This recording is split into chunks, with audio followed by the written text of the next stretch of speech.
reflexive property. Parang nakatingin ka sa salamin, habang nakaharap ka ay makikita mo si X, yung sarili mo.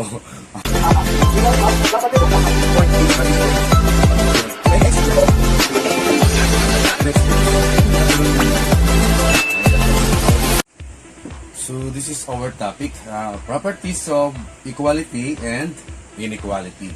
So we now discuss the properties of equality and inequality that are important in solving linear equation and inequalities.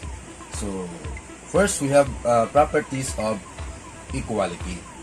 So let A, B, and C are real numbers. So we have first the reflexive property. So ano yung reflexive property? So if A is equal to A, okay? So another example, if B is equal to B, okay? 8 numbers yan.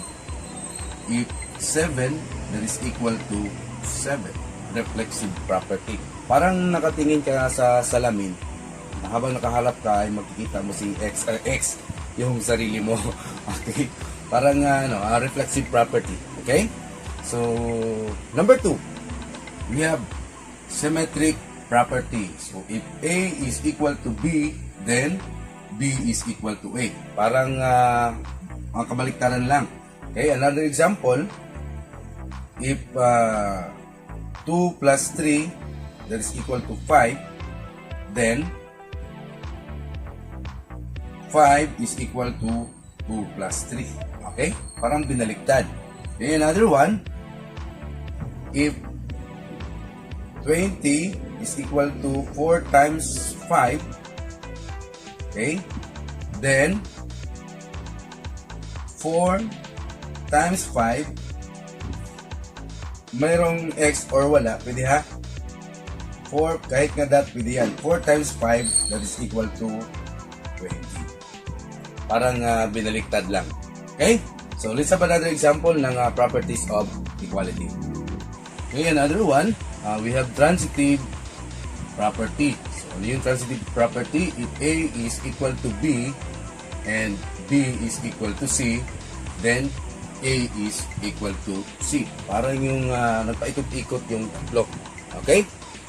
Si A equal siya kay B, si B din equal din kay C, then si A is equal din kay C. Okay? Example. 8 plus 5 equals 13, and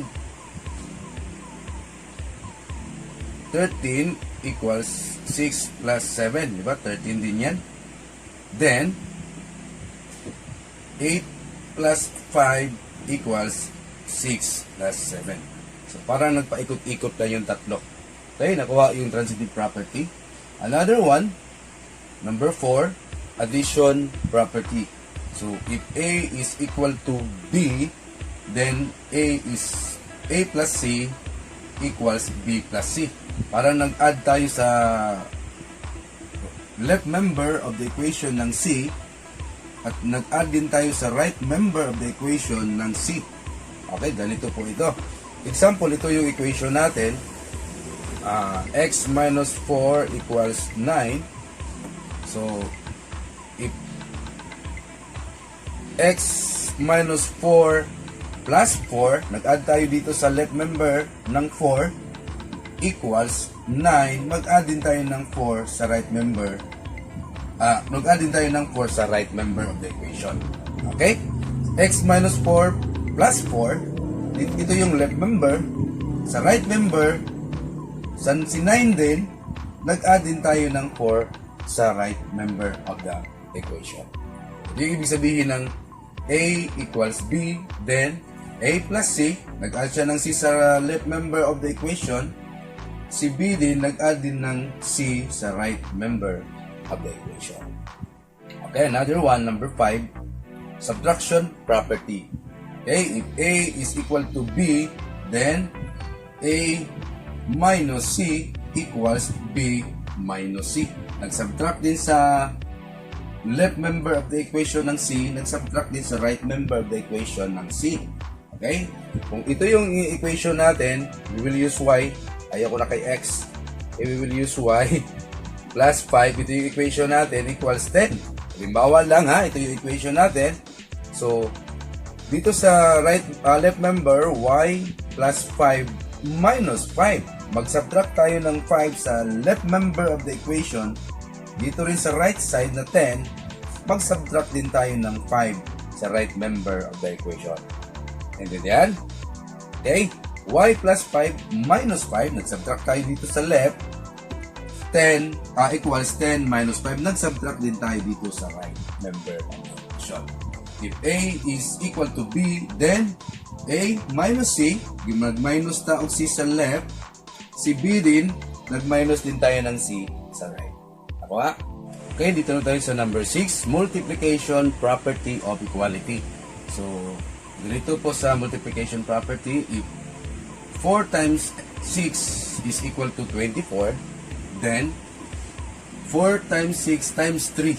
Halimbawa, kung mag-multiply tayo ng 3 sa left member of the equation, ito yung left, ito yung right. Mag-multiply din tayo ng 3 sa right member of the equation. So, kung nag-multiply ka ng 5 sa left, mag-multiply ka rin ng 5 sa right. Kung mag-multiply ka ng 7 sa left, mag-multiply ka rin ng 7 sa right. Yun ang ibig sabihin ng multiplication property. Okay? So, number 7. Last na ito sa equality. Division property. If 4 times 6 equals 24, then 4 times 6 divide by 3, that is equal to 24 divide by 3. Nag-divide ka ng 3 sa left, mag-divide ka rin ng 3 sa right. Okay? Kung mag-divide ka ng 4 sa left, mag-divide ka rin ng 4 sa right. Naintindihan? Okay. Okay, dito na tayo sa letter B, properties of inequality. Let A, B, and C are real numbers. Okay, number 1, addition property. If A is less than B, then A plus C is less than B plus C. Ano ibig sabihin nito? Nag-add tayo ng C sa left at mag-add din tayo ng C sa right. Okay, we will have example. Let's have example na 2 is less than 3. Then, example, mag-add tayo ng 1 sa left side. Okay natin si less than. At saka si 3, mag-add din tayo ng 1 sa right. Mag-add tayo ng 1 sa left, mag-add tayo ng 1 sa right. Okay, pwede tayo mag-add ng 3 sa left, mag-add ka rin ng 3 sa right. Naintindihan? Okay, next, we have number 2, subtraction property. If A is less than B, then A minus C is less than B minus C.